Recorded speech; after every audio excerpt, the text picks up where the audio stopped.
アニョンパクンです。ある日、日本人の友達に聞かれました。韓国旅行行くんだけど、気をつけるべきことある？僕はハッとしました。やったら逮捕されるとかではないんだけど、やった瞬間、人間関係が壊れる。そんな地雷が韓国には確かあるんです。ということで今日は韓国で絶対やってはいけない行動ベスト5を紹介します。まず第5位はですね、頭を叩く行為です。これ韓国でやるとしたらどんな行動かというと、例えばインサドンの伝統茶屋で韓国人の友達と楽しくおしゃべり中、友達が昨日の面接さ、緊張しすぎて名前間違えたんだよと話す。あなたは笑いながらこうやります。もうバカじゃんって。そうすると、その子の顔から笑顔がさっと消えると思います。韓国人からすれば、それは侮辱レベルのタブー行為。なぜダメなのか。韓国では頭は神聖な場所ですよ。親からもらった大切な身体の最上部、魂の眠っている場所と考えられています。そこを他人が振るとか叩くなんてなると、上下関係を無視した行為、自分を見下しているというサイン、仲良くなる気がないところが馬鹿にしているように見える。それぐらい触れちゃダメな場所ナンバーワンなんですね。日本だったらどういう行動に近いか。日本で言えば親しくなったばかりの人に突然あだ名呼ばれるとか、初対面の上司に肩ポーンとしながら話しかけるぐらいの距離感クラッシャー行為なんですね。本人に悪気はなくても相手にとっては、慣れ慣れしいとか、私、軽んじられてると感じてしまう。韓国では親しさイコール敬意から生まれる文化。だからこそ、まずは身体的な距離よりも心の距離を縮める会話を大切にした方がいいかもしれないですね。もう頭はタッチすることをやめておこうっていう雰囲気で、いかに仲良くなっても諦めておく姿勢が大事かもしれません。そして第4位はですね、タメ口を使う行動ですね。韓国でやるとしたらどんな行動か。例えば、プセンのヘウンデビーチでタコ炒めを食べた後、屋台のお兄さんと少し仲良くなった気がして、思わず学んだ韓国語でこう言ってしまう。これめっちゃうまい。お兄さん、名前なんて言うの？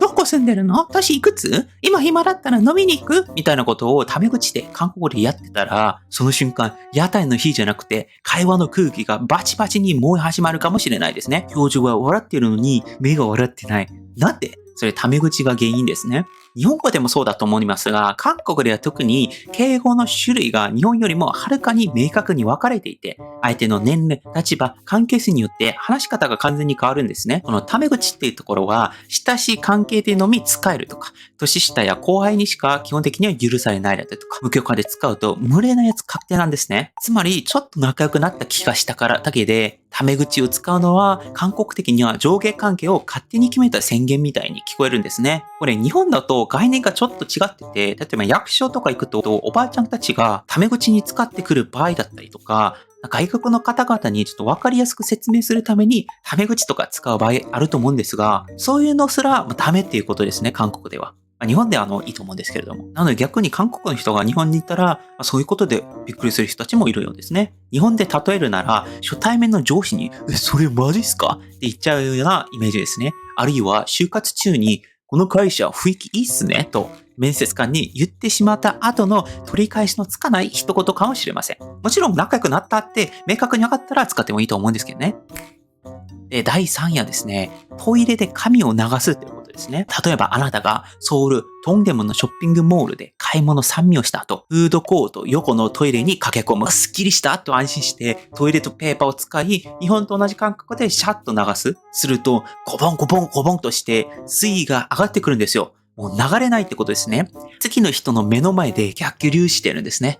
もう背中に流れるのは水じゃなくて冷えた汗ですね。なぜダメなのか。理由はシンプルで、韓国の多くの建物ではトイレットペーパーを水に流すと詰まりやすいんですね。最近はどんどん増えてきたっていう話は聞いています。ですが、その古い建物ですと、配管構造だったりとか、水圧の弱さとか、紙質の違いとかで、全部重なって、流すイコール詰まるがリアルに起こるんですね。だから韓国のトイレにはこう書いている場合がよくあります。紙は横のゴミ箱に捨ててくださいっていうところですね。つまり、使った紙は便器ではなく、横の銀色の蓋にもう投げれば、投げるのはダメか。落とせばいいんですね。これは空港のトイレでもカフェのトイレでもローカルの駅でも変わりません。日本で例えるのはどんな行動に近いのかっていうところで言うと、旅館の部屋で靴を脱がさずに畳をベタベタ歩くようなものですね。これ、悪気ゼロなのに重大な出来事になってしまう行為なんですよね。これ対策は簡単で、トイレに入っていって、そこになんかゴミ箱みたいなものがある。そうすると高確率で紙はそこに捨てるルールになっていると思うんですね。ゴミ箱がなければ安心してトイレに紙を捨てても大丈夫です。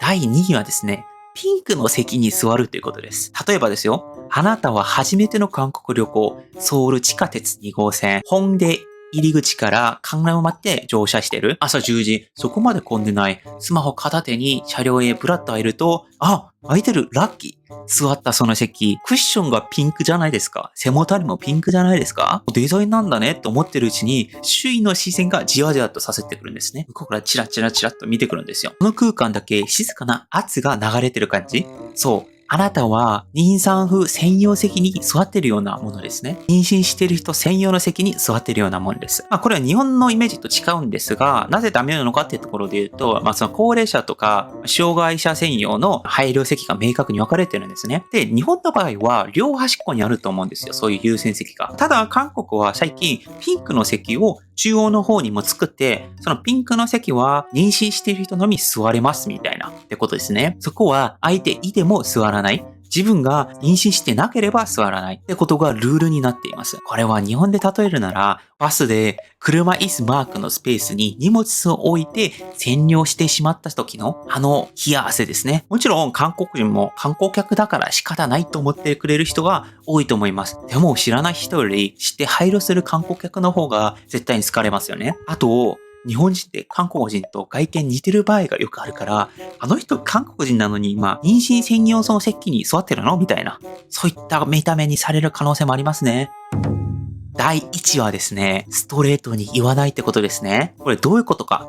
例えば、あなたは友達と初めて韓国旅行中、명동の人気サムギョプサル店でイケメン店員さんがテキパキと肉を焼いてくれてる。味大丈夫ですかと聞かれて、あなたは思わずこう返す。あ、全然平気です。ちょっとしょっぱいけど。大丈夫ですよ。実はニンニク強すぎるけど。その後、どうなるか。同じ味のまま、同じ量のニンニクがガンガン出てくるんですね。気まずくなって、無理に笑って全部食べて、口の中がドラゴンの炎放射器になってるかもしれないですね。これなぜダメなのか。っていうか、なぜその勘違いされるのか。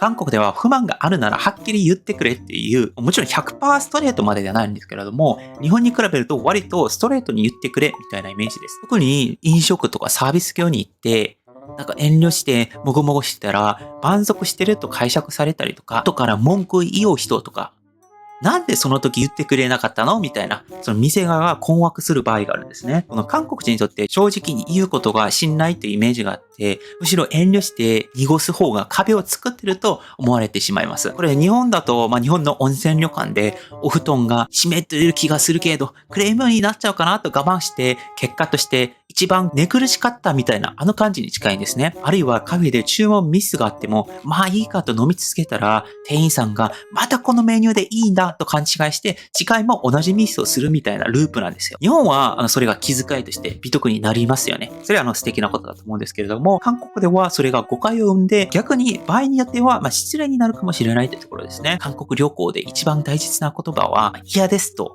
たまには、一回ぐらいには言う勇気かもしれないですね。もちろん怒る必要はなくて、明るく、笑顔で、でもストレートに、ニンニクちょっと減らしてもらえますかとか、冷たい飲み物欲しいですみたいな言うと、絶対話聞いてくれると思うんですね。文化って不思議ですよね。目には見えないのに人の心を深く動かす。だからこそ旅の本当の醍醐味は、食や買い物じゃなくて、見えない違いに気づき、優しくなれることかもしれないですね。これ逆に考えてみると、韓国人も日本でそういう失礼を犯すこともありますよね。僕もいくつか思い浮かぶようなそういった事件はあります。僕がやったことも含めてですね。皆さんはやらかした、もしくはやられた経験はありますか？ぜひ教えてください。動画面白かったらチャンネル登録、高評価で応援もお願いします。以上、パクンでした。アンニョン。